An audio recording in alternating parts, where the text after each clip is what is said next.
needs to know, right? We talk about mass incarceration and we talk about freedom and when people get out and get released that folks need to just go on and start their lives all over again. And you really don't know the real background of why a person was incarcerated in the first place.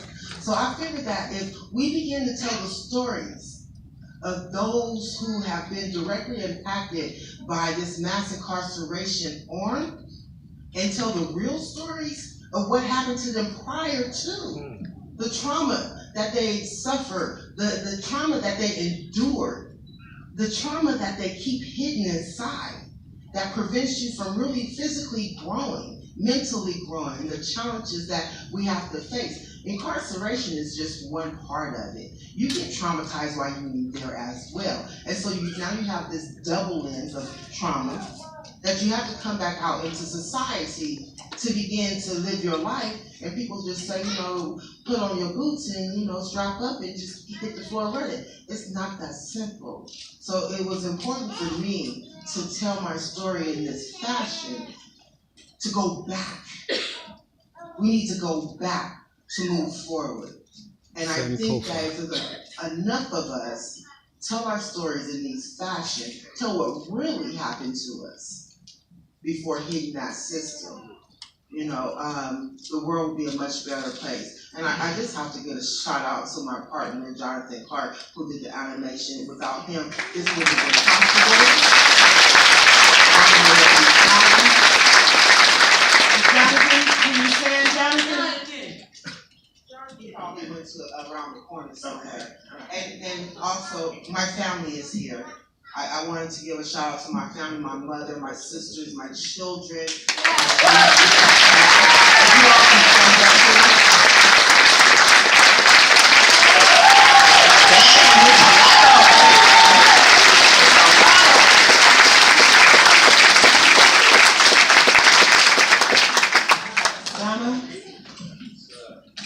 Good morning, everybody. Thank you for joining us. So I spent 27 years in prison.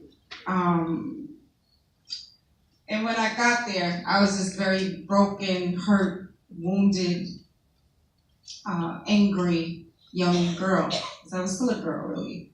And when you face abuse all your life, you think that you're the only one. Especially from a child, you learn that, something's wrong with you because everything that happens is your fault.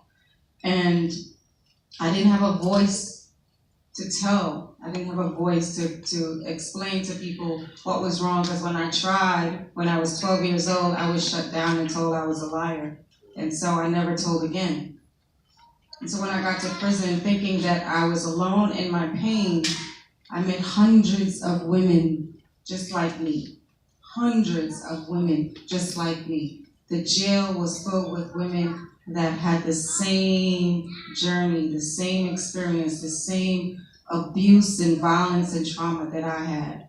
And it was in my first years at Bedford Hills that I said that I had to be a part of changing this. Something was wrong. Because when you think you're alone, you think you're isolated, you think everything is your fault, you think the sun rises or doesn't rise because of you. And then I met all these other women, and I was kind of happy that I wasn't alone, and then I got angry because I wasn't alone. And something was wrong why prison was filled with women that had faced so much violence and abuse, and they were there for violent crimes. And a lot of them didn't even do anything violent. So I vowed then to change, and when I found my voice, I was able to start talking and telling my truth, my experience.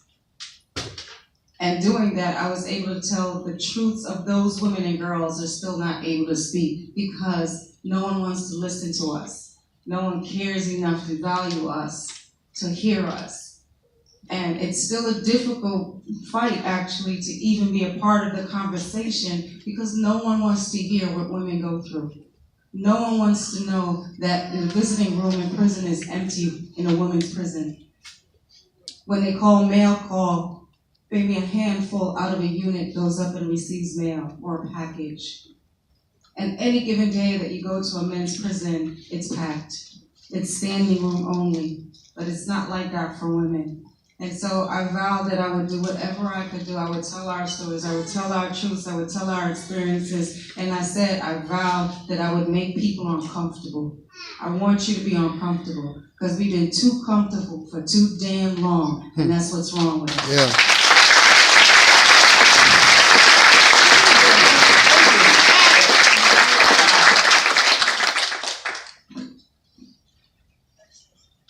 Just take a breath. Think about, 4 generations of time has been served. Just think about that. Yep. 4 generations. And I'm not gonna hold it together. So I'm gonna just let you know that. Cancer, Scorpio rising, that's happening.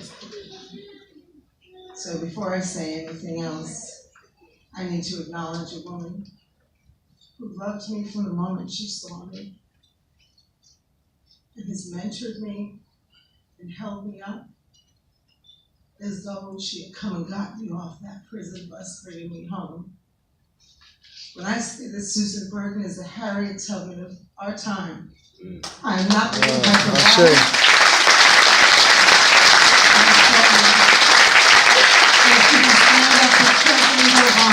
If we can stand up for Michelle Obama, and if we can stand up for all those people, if we can stand up and fight, the country's even turning.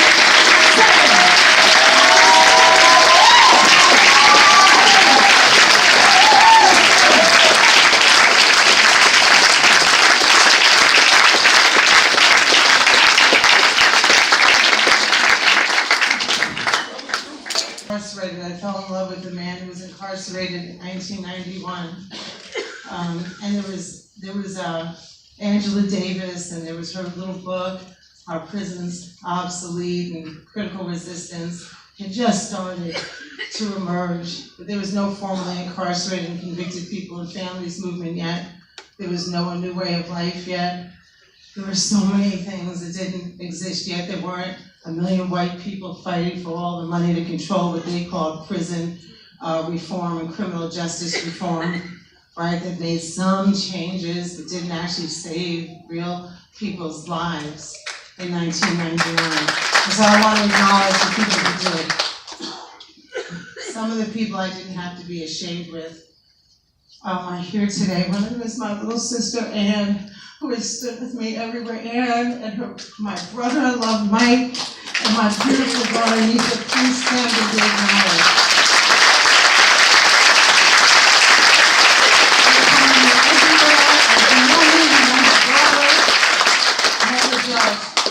So many of what we carry as family members is shame, right? We don't want to say, sometimes we say, daddy or mommy's away. In New York, we say they're upstate.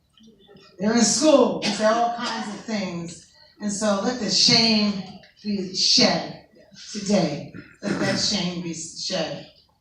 When we live in a country where 2.2 million people are incarcerated and another 7.7 million people are on paper and under the control of the criminal justice system, it is not ever one talking about any one thing that a person did. That's a policy decision, and the shame is on the government that advanced that policy position. I'm going to say 2 more things here. Forgive me just taking this little bit of extra time.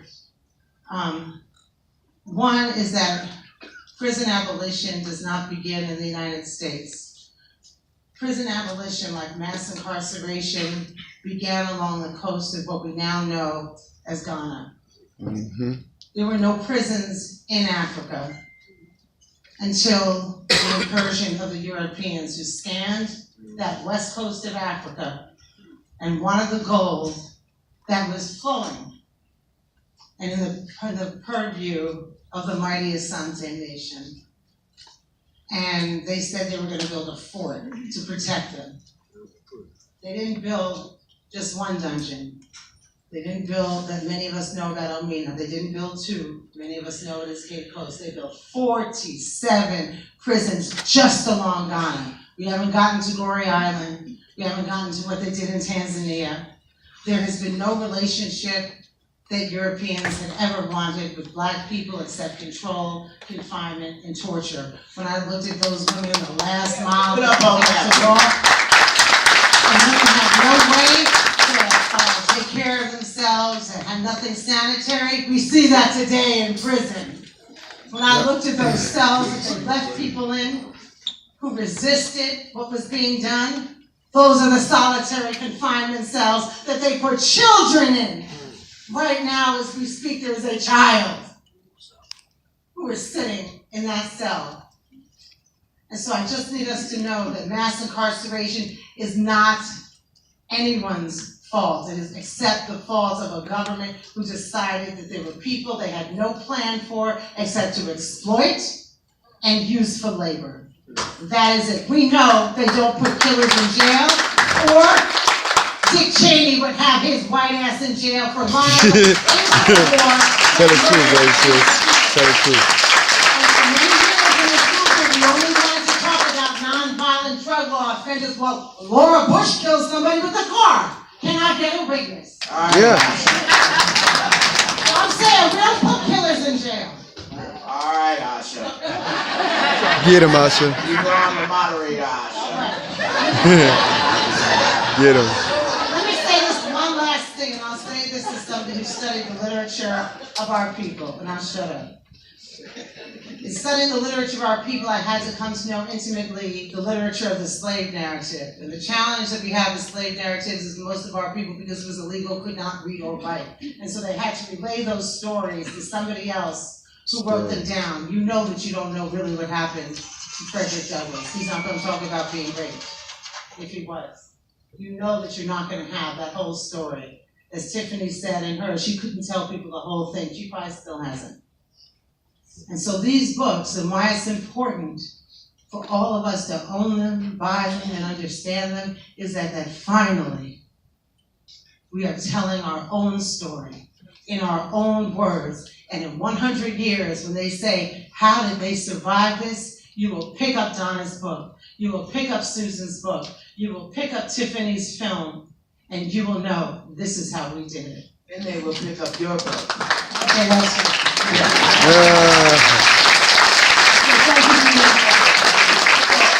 I had a few questions, but I'm going to ask one more question, and then I'm going to open it up for the audience before we go out for the book signing and some refreshments.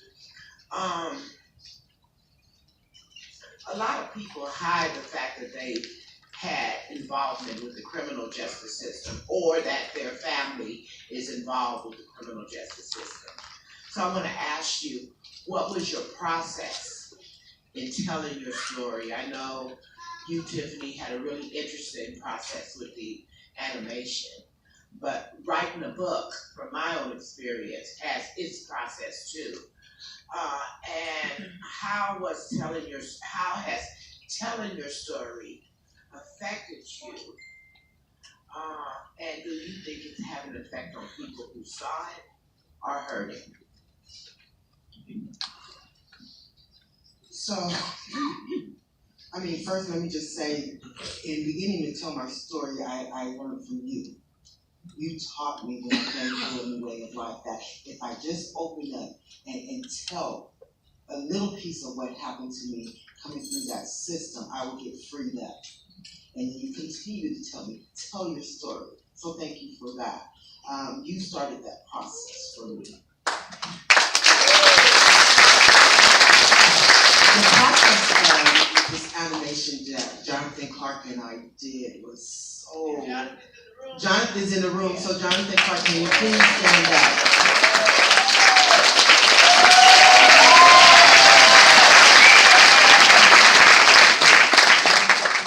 Jonathan and I, we met at one of the homes of A New Way of Life almost 2 years ago. He is an animator, he is artistic, he's phenomenal in the way that he expresses himself. And he was looking for somebody in the reentry home, and he chose A New Way of Life because of the admiration of A New Way of Life and Susan. And so he came there looking for somebody that can tell their story, and I just happened to be there. And we met and we talked, and then we began this partnership that over the last 2 years we've talked daily, nightly.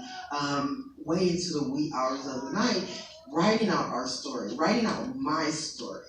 So I will write my story, we will go over it. He lives in Austin, I live in LA, right? And so over the phone, over the computer, we were at this process every night, writing it out, rewriting it, editing it, and that process alone, and this is even before the animation began, but that process alone was so freeing to me.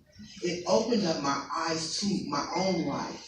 Because a lot of that trauma that I experienced, and yes, you are right, that's not even half of what my life was about.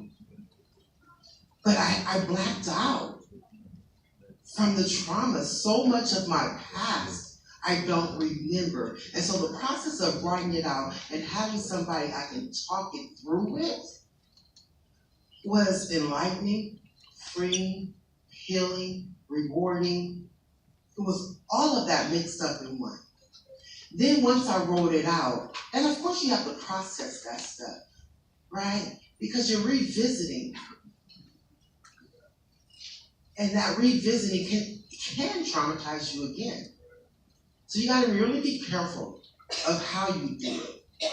But this process allowed me to write it, record it, so revisit, reprocess, gain strength, gain understanding, gain healing. And then we started the animation. So all those pictures up in there that you see, all of that background is all the images that come out of my head. Those are things that I remember, that Jonathan helped me put on a canvas, right? And every time we review it, every time we go over it, every time we edit it, every time we talk, I gain a little bit more strength, I gain a little bit more understanding, and I'm gaining healing. And this is a process for folks who want to be able to tell their stories in a way that will free them. Please contact us. Was Incarceration Production.